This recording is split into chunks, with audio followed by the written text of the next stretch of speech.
안녕하세요. 티묵입니다. 오늘은 딥러닝에 대해서 알아보는 시간을 가질 건데요. 딥러닝을 간단히 얘기해보면 사람의 신경망을 모방해서 기계가 사람의 신경망처럼 다층 구조를 통해서 학습하도록 만든 기술입니다. 다층, 즉 A라는 정보가 들어오면 바로 A는 A다 라고 받아들이는 게 아니라 여러 가지 층을 걸쳐서 정보를 입력받음으로써 마치 사람처럼 학습하도록 만든 기술이다. 이것에 대해서 한번 간단히 개념을 이해해 보도록 하겠습니다. 자, 기계가 그동안에 어떤 정보를 받아들이고 대답을 할 때 왜 사람처럼 하지 못하냐, 그러니까 어떤 차이가 있는지 한번 보겠습니다.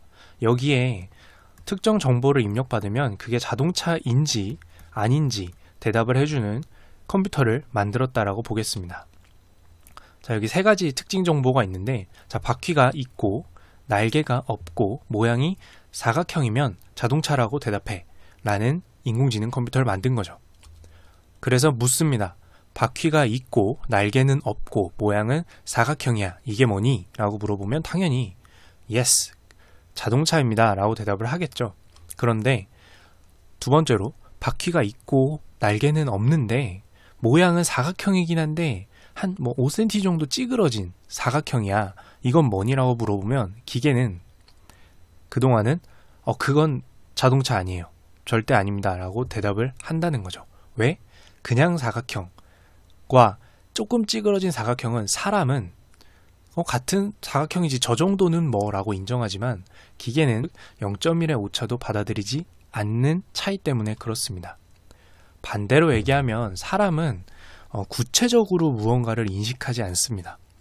사람의 기준에서는 누군가 구체적으로 본다, 아니다라고 하는 경우가 있지만 기계랑 비교해서는 정확히 수치적으로 구체적으로 본다라고 보기는 힘들다는 거죠. 달리 말하면 어떤 대상이 있을 때, 물체가 있을 때 그게 뭔지 판단하는 정보들의 경계를 느슨하게 갖고 있습니다. 즉 사람은 추상적으로 생각할 수 있지만 기계는 추상적이다라는 단어가 존재하지 않았다라는 거죠. 추상적인 것처럼 보이게 정보를 입력해도 결국에는 입력된 정보대로 한다라는 게 문제였습니다. 그러면 사람은 어떻게 그게 가능한가? 정확하게 알지 못해도 사람이 하는 식대로만 해보자라고 해서 사람의 신경망을 한번 알아보게 됐는데요. 우리도 한번 같이 알아보겠습니다. 여기에 신경세포가 있습니다. 뉴런이라고 불리는 건데 정보를 받아들이는 부분이 있고 핵이 중간에 있죠. 그리고 정보를 쏴주는 또 줄기가 이렇게 있습니다. 뉴런을 공부하려는 건 아니니까 간단히 알아볼게요. 외부에서 눈이나 이런 부분을 통해서 이제 정보가 입력이 됩니다. 그러면 신경세포가 하나만 있는 게 아니라 여러 개가 거기에 퍼져 있고 각 신경세포는 자극이죠. 자극을 받으면 각자 그 자극의 수준이 다릅니다. 약간의 자극만으로도 예민하게 다음으로 그 자극을 전달하는 신경세포도 있고 또 어떤 신경세포는 되게 둔감해서 다음으로 자극을 전달하려면 굉장히 센 자극이 들어야 전달하는 신경세포가 있습니다. 이런 신경세포가 어마어마하게 무수히 많은 숫자가 존재하고 있고 정보를 입력받았을 때 그 자극을 다음으로 연결된 다음 신경세포로 전달을 하게 되는데 이 전체적인 모습을 바로 신경망이라고 합니다.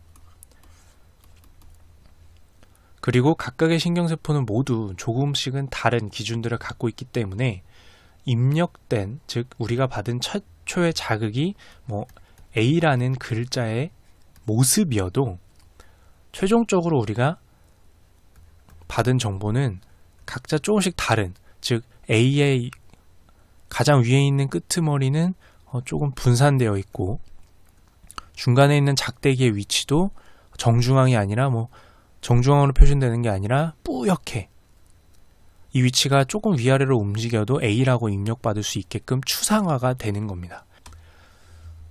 자, 그래서 이거를 모방해서 인공신경망을 만들게 됩니다. 신경세포의 역할을 해줄 부분들을 컴퓨터에 만들어주고 이 각각의 이 부분은 정보를 입력을 받으면 마치 신경세포처럼 각자 랜덤하게 임의의 기준을 갖고 만약에 1이라는 정보가 들어와도 그게 본인 기준을 차지 않으면 전달하지 않는다거나 0으로 전달을 해버린다거나, 또는 어떤 세포는 똑같이 1이라는 정보가 들어와도, 인공세포는 1이라는 정보가 들어와도 그것을 본인의 기준에 맞춰서 다음으로 전달할 때는 0.7로 전달을 하는 방식으로 이 무수히 많은 노드라고 부를게요. 각 마디들은 신경세포처럼 작용을 해서 정보를 전달하게 됩니다. 자, 여기에는 구분이 있는데,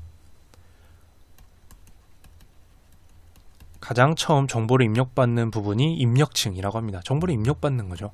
그리고 최종적으로 그 정보를 일정 수준의 오차는 받아들일 수 있도록 만든 최종 결론을 내는 곳이 출력층이라고 볼 수 있습니다. 이 출력층에서 나온 정보를 기준으로 이제 판단을 하게 되는 거죠. 이 정보는 추상화되어 있고요.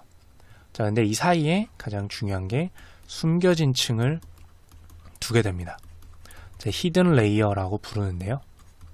아마 이제 검색해 보시면 많이들 언급하게 되는 곳입니다. 이 숨겨진 층이 바로 인공신경망에 무수히 많이 존재하는 정보 전달의 층처럼, 여기는 제가 간소화를 위해서 이제 2개의 층만 뒀지만 사실 이거는 100개를 둘 수도 있고요. 10개를 둘 수도 있고 200개, 300개를 둘 수도 있습니다. 이런 방식을 통해서 여러 개의 층을 통해서 특정 정보를 그 정보 그대로가 아니라 추상화할 수 있도록 만든 게 바로 이런 기술인 거죠. 자, 이렇게 해서 신경망을 모방해서 만든 게 인공신경망인데요. 여기 이제 ANN이라고 약자들을 많이 쓰시는데, 이 신경망에는 문제가 있었습니다.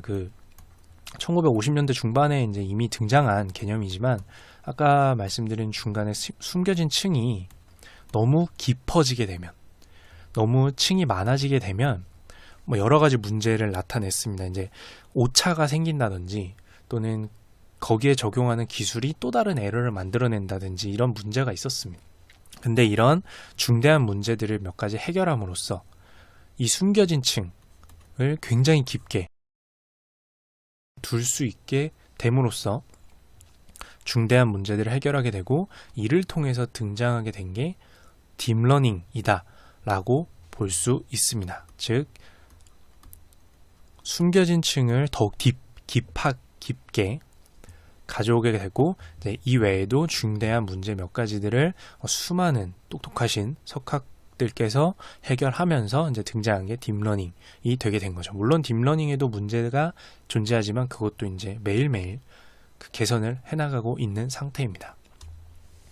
결국에 이런 딥러닝은 사람 같지만 사람보다 빠른 학습 속도를 가지고 엄청나게 큰 빅데이터를 학습한 후에 활용시킬 수 있다. 이건 기계이기 때문에 입력하고 싶은 빅데이터를 입력해서 학습 후 활용시킬 수 있다는 게 가장 큰 강점으로 볼 수 있습니다. 그리고 이런 특징을 가진 딥러닝이 어디에 주로 활용이 되냐면, 결국에는 정확한 결과물을 입력해야만 내가 원하는 결과를 내놓는 것보다는 대충 이 정도면은 이거라고 생각을 해야 활용할 수 있는 분야들이 있습니다. 예를 들어서 음성이나 영상을 인식할 때죠. 저의 목소리도 컨디션에 따라서는 왔다 갔다 하는데, 그것들을 모두 입력한 정보로 처리하기보다는 대충 요 정도 음파를 가지면 티묵의 음성으로 인식을 해야 되기 때문에, 그럴 때 이런 추상화가 필요한 정보들을 입력하고 그 추상화를 받아들일 수 있는 딥러닝의 방식으로 학습을 시키고 그걸 활용하게 됩니다. 그래서 음성 또는 영상, 우리의 시각이랑 같은 거겠죠. 또 사람의 일상 언어, 이를 통해서 요즘에 많이 등장하는 게 이제 챗봇이죠. 금융계에서도 쓰고 있고, 고객센터 간단한 문답은 이제 챗봇이 좀 오타가 나더라도 받아들일 수 있게 된 이유라고 볼 수 있습니다. 그래서 추상화가 정보나 자극에 좀 추상화를 해서 입력해야 되는 분야에서는 특히 큰 위력을 발휘한다 라고 보시면 될 것 같습니다. 여기까지 이야기를 함으로써 마치도록 하겠습니다. 그럼 이상 티묵이었습니다.